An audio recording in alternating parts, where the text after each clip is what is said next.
সেনগুপ্তর লেখা পরম পুরুষ শ্রীরামকৃষ্ণ। রাত ফুরোতে তখনও 8 ঘন্টা বাকি। চন্দ্রমণির ব্যথা উঠল। ধনী তাকে নিয়ে এলো ঢেকসালে, শুইয়ে দিল মাটির উপর। দেখতে দেখতে প্রসব হয়ে গেল। যাক, অনুমান করা গিয়েছিল পুত্রই। নরবেশে পরম পুরুষই এসেছেন, প্রতিশ্রুত প্রতিমূর্তি এসেছেন। দেখেছিস তুই? হ্যালো, দেখেছি। তুই চুপ কর, ঠান্ডা হ, তুইও দেখবি। এখন তোকেই আগে আবার দেখতে হবে। ধনী সাহায্য করতে গেল পশুদিকে।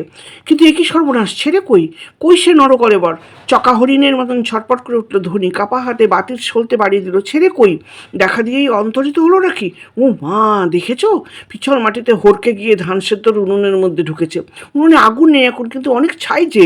আলগোছে ধনী ছেলেকে টেনে নিল কোলে, ছাই মাখা ছেলে, ভাস্বর ভস্যভূষণ। ও মা, কত বড় ছেলে, প্রায় 6 মাসের ছেলের মতন। ধনী নাড়ে চাড়ে আর ঘুরিয়ে ঘুরিয়ে দেখে। খালি গা, অথচ মনে হয় যেন কত মণিরত্ন পড়ে আছে।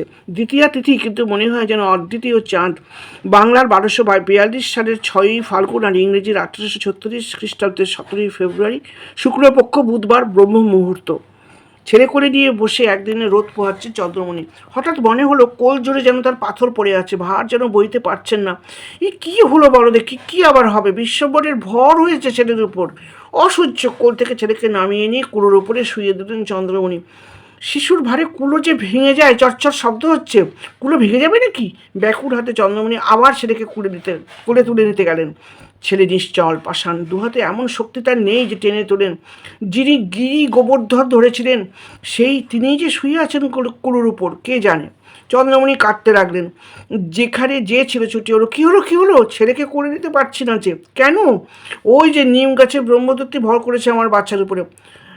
কি যে বলিস তা ঠিক নেই। দাঁড়া, গা ঝেড়ে দিচ্ছি, বললেন ধনী কামান্নি। কুলোর কাছে বসে মন্ত্র পড়তে লাগলেন। নিমেষে শিশু হালকা হয়ে গেল। যেমনকে তেমন, যেমন নবীন তেমন নিরীহ। আরও একদিন সংসারের কাজে গৃহান্তরে গিয়েছেন চন্দ্রমণি। মশারি ফেলা 5 মাসের শিশু ঘুমোচ্ছে বিছানায়। ঘরে ফিরে এসে দেখেন ছেলে নেই। তার বদলে মশারি প্রমাণ কে এক দীর্ঘকায় মানুষ শুয়ে আছে। নব উদ্গত গাছের বদলে বিরাট বনস্পতি। চেঁচিয়ে উঠলেন চন্দ্রমণি, ওগো, দেখে যাও, বিছানায় ছেলে নেই। কি বলছো? ত্রস্ত পায়ে ছুটে এলেন ক্ষুদিরাম। এসে দেখেন বিছানায় বাছার বদলে কে শুয়ে আছে।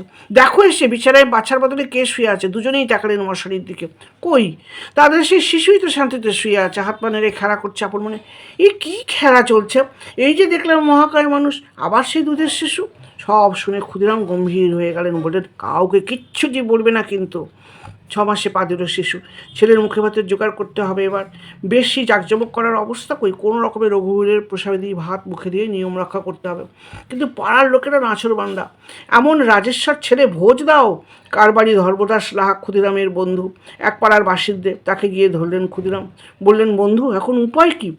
ঈশ্বরই উপায়, আবার ঈশ্বর উপেয়।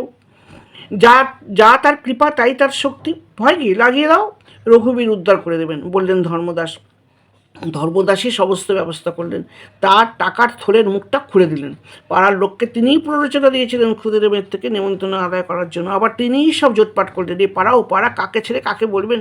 গাকে গা 16 আনারই আসন পড়ল। জীবের মধ্যে যে শিব আছে, নিঃস্ব নির্ধনের মধ্যে যে নারায়ণ, সেও তো আরাধনীয়, সেও তো সেব্য পূজ্য। কী নাম রাখবে শিশুর? এ আবার জিজ্ঞাসা কি? গয়াধামে গিয়ে গদাধর পেলাম, সেই গদাধর গয়া বিষ্ণু। আর ডাকনাম কি রাখবে? আদর করে গদাই বলে ডাকেন বাপ্পা, ডাকে ধনী কামান্নি। সবাই এগিয়ে চলে ঘটনা বলিও। দেখতে দেখতে বালক গদাধরের বয়স 6-7 হয়েছে। আর তার পিতা ক্ষুদিরামের চলে যাওয়ারও সময় হয়েছে। ক্ষুদিরাম রঘুবীরের নাম করলেন 3 বার। নাম করার সঙ্গে সঙ্গে চলে গেলেন স্বধামে। ভূতির খালের শ্মশানে ঘুরে বেড়াচ্ছে গদাধর। বাবা নেই, কোথায় গেলেন? মনটা তার উড়ু উড়ু, ফাঁকা ফাঁকা, কোনো কিছুতেই আর মন বসে না।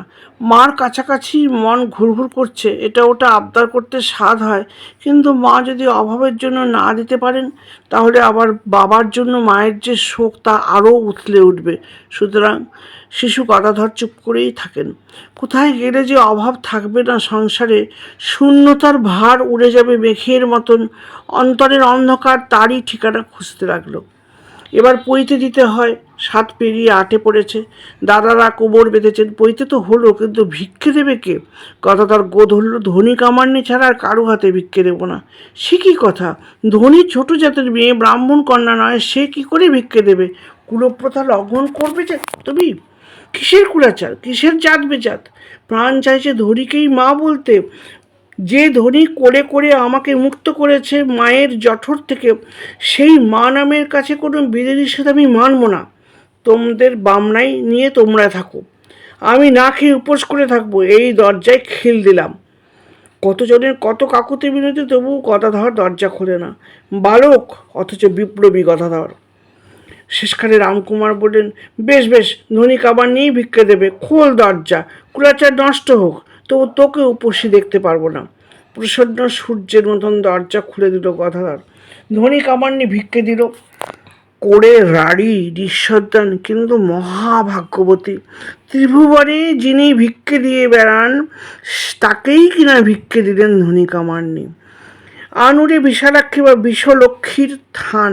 কাবার পুকুর থেকে মাইল 2 দূরে আনুর, মাঝখানে খোলা মাঠ। ধর্মদাস লাহার বিধবা মেয়ে প্রসন্ন পুজোয় চলেছে, সঙ্গে গ্রামের আরও অনেক মেয়ে। হঠাৎ কোত্থেকে গদাধর এসে বায়না করলো, আমিও যাব। তুই যাবি কি রে? এতটা মাঠ ভাঙা পথ তুই হাঁটবি কী করে? কিন্তু গদাধরের মুখের দিকে চেয়ে কারুর মুখে আর কোনো কথা সব সব কিন্তু গদাধরের মুখের দিকে চেয়ে সবার মুখের কথাই আটকে রইল। মন্দ কি, যাক না সঙ্গে। ফেরবার সময় যদি খিদে পায়, সঙ্গে দেবীর প্রসাদ থাকবে, দুধ থাকবে, তাই খাবে। আর তাছাড়া মিষ্টি কি গলা গদাইয়ের, 2-4টে গান গাইতে বললে শোনাবে নিশ্চয়ই। আচ্ছা ঠিক আছে, নে নে চল চল, শোন, গান গাইতে হবে কিন্তু। সত্যি গদাইয়ের গান শুনে যে আর কারুর গান শুনতেই ভালো লাগে না, বললেন প্রসন্ন। গদাই আমার কানটাকেই খারাপ করে দিয়েছে।